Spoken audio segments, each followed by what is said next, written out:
Now, Revelation 2 and 3 are letters to 7 churches. Actual churches.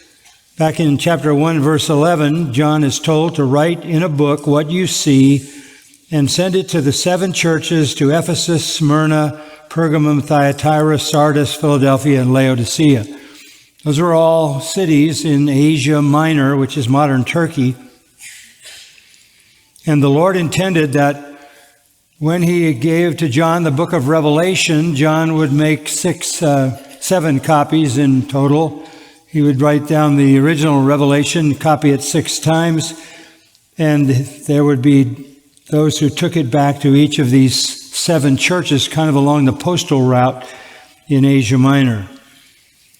Now, the book of Revelation is divided into 3 parts. If you go down to verse 19, John is told to write the things which you have seen. That would be the vision he just saw that I read to you earlier, the vision of Christ. That's what you have seen.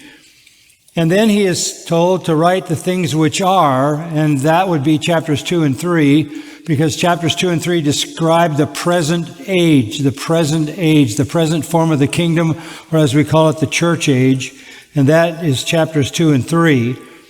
And then verse 19 says, and write what will take place after these things. That's the future, and that starts in chapter 4 and goes all the way to the end of Revelation. But we're looking at chapters 2 and 3, the things which are. This is our Lord's description in these 7 letters of the church during this church age, all the way till the church's consummation and gathering into the presence of the Lord. So to understand the age in which we live and to understand the church of which we are a part, these chapters provide tremendously helpful insight. They do so in great detail, of course, but they also do so with an overview we'll try to bring to you this morning. But before we get to chapters 2 and 3, I want to remind you of another chapter in the Bible. It's Matthew 13. You don't have to turn to it. I'll just make some comments on it.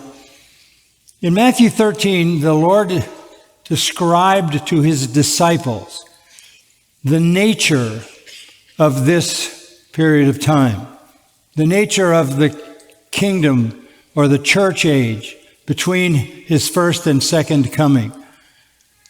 What the Lord said was pretty simple, really.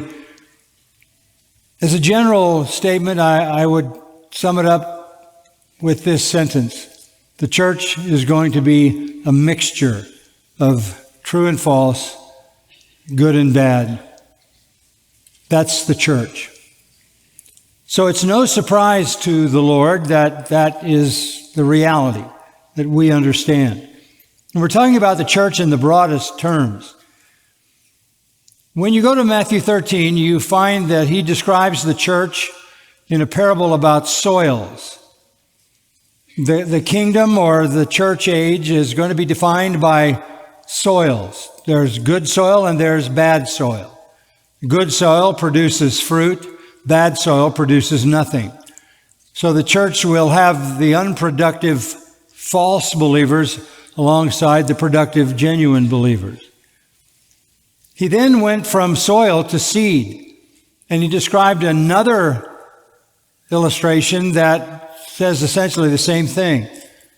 There will be 2 seeds. There will be wheat, which will be the genuine believers planted by the Lord, and there will be tares, which are the false believers planted by Satan. So it's a mixture of good and bad soil.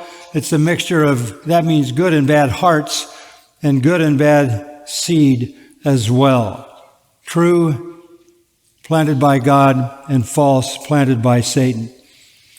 And then he also had another parable that expresses this very same reality.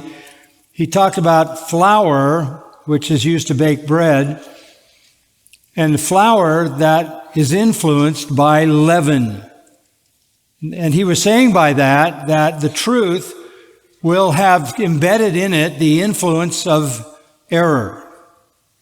That there will be within the framework and the experience of the visible church, good and bad hearts, true and false believers, and genuine truth and evil influence.